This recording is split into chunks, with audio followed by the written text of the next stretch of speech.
Yemek odasına ve mutfağıma hoş geldiniz. Bugün pratik bir şekilde şahane bir makarna tarifi var. Buyurun yapımını görelim.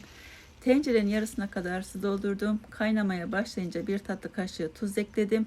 Daha sonra bir paket makarnanın tamamını içine boşalttım ve makarnayı 15-20 dakika bu şekilde yumuşayana kadar kaynatacağım.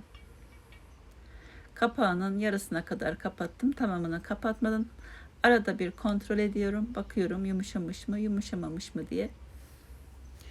Makarna haşlanırken ben de 2 dilim peyniri gösterdiğim şekilde dilimliyorum. Salamura peynir kullanıyorum. Siz istediğiniz peynirden kullanabilirsiniz.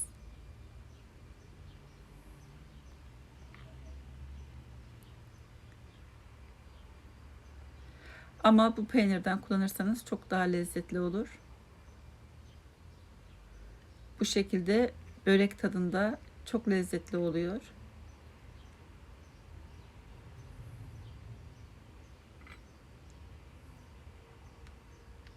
Peynirin miktarı da size bağlı. Ben 2 dilim kullandım. Yeterli geliyor. Siz isterseniz daha fazla veya bir dilim de kullanabilirsiniz.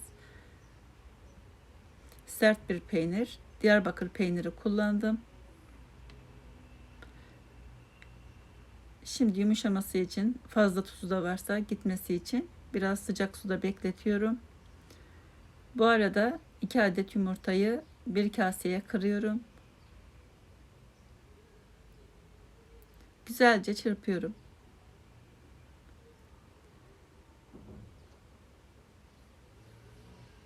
Üzerine taze çekilmiş karabiber ekledim. Çay kaşığının ucunda da tuz ekledim. Güzelce çırptım. Peyniri de süzeceğim. Makarnayı da bu arada süzdüm. Aynı tencerenin içine tereyağı ve zeytinyağı ekledim. 2 yemek kaşığı tereyağı, 3-4 yemek kaşığı da zeytinyağı ekledim. İyice ısınmasını bekliyorum. Yağ iyice ısındı. Şimdi peynirleri ekliyorum.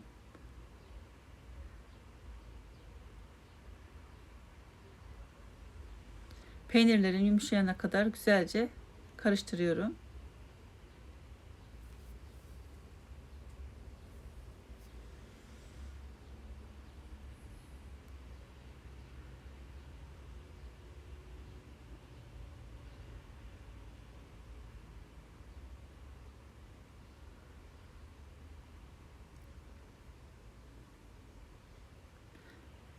Üzerine çırpılmış yumurtayı döktüm. Karıştıralım.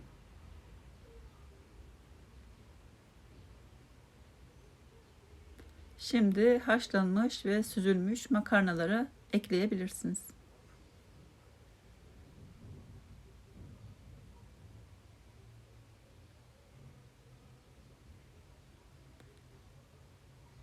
Ben penne makarna kullandım. İsterseniz fiyonk makarna da kullanabilirsiniz. O da çok güzel yakışıyor bu makarnaya. Güzelce her tarafını karıştıralım. Daha sonra artık sunumunuzu yapabilirsiniz. Afiyetle tüketebilirsiniz. Hem kolay hem çok lezzetli. Su böreği tadında nefis bir makarnadır. En çok sevdiğimiz makarna budur bizim evimizde. Üzerine tekrar taze çekilmiş karabiber, yanına güzel bir domates salatası, böyle